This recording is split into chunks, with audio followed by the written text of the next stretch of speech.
And this month John Peter Sloane leaves to try his luck in California. I went to America for work.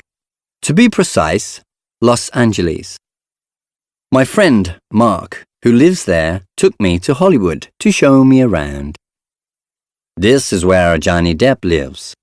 This is where Michael Jackson died, he said. Stop, I said. There, right in front of me, was a place I had to see. It was a bakery for dogs. Who cares about Johnny Depp and Michael Jackson? I wanted to see inside that shop. It was full of cakes and bread for dogs. But the incredible thing is that there was a wedding cake. Dogs can marry here, Mark told me proudly. He's American. Then he showed me the little church where dogs can marry, and also an office where they can divorce. This was too much. I had to investigate. So I went to the divorce office. My dog wants a divorce, I told the man at the desk. The man smiled. Wait. Before we do that, why don't we see what is wrong in the relationship? He said. I know what is wrong, I said. His wife is a bitch. The man looked at me as if I was the crazy one. Listen, we have dog psychiatrists here who will know what is wrong and they can try to resolve the problem if they can, before we consider divorce. I couldn't believe that that man thought it was the dogs who needed psychiatric help. I was really enjoying myself.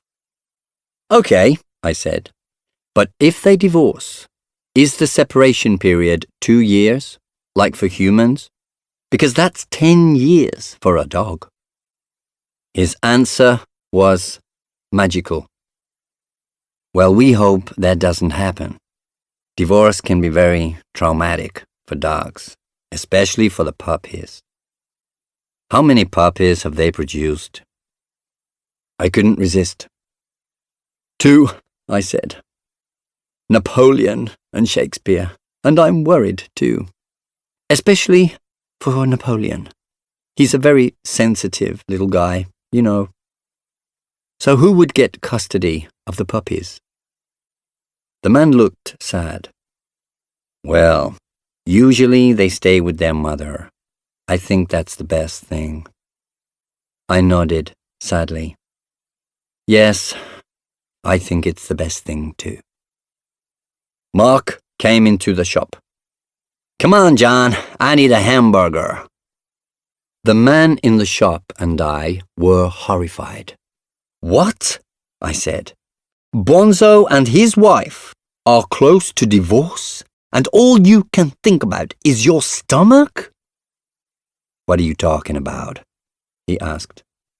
I looked at the man in the shop sadly.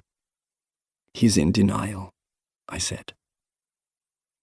We left the shop, and Mark didn't talk to me for about 15 minutes. In that time, I asked myself many questions. Who decides when dogs marry? The dogs? Where do they meet? Are there nightclubs for single dogs? This would not surprise me at all. Anything can happen in America. And who pays for the wedding? The father of the bitch? And what about cats? Can they marry too? I think marriage would be difficult for a cat. They are so independent. I imagined the divorce office for cats with a long queue of angry cats. And what if the dog is a Muslim? Does that mean the bitch has to wear a burqa?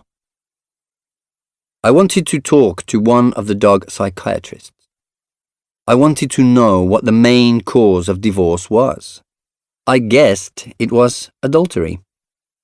But what worried me most was this place where dogs can marry and divorce and buy cakes for their weddings was also a country with the biggest nuclear missile collection in the world. Very worrying indeed.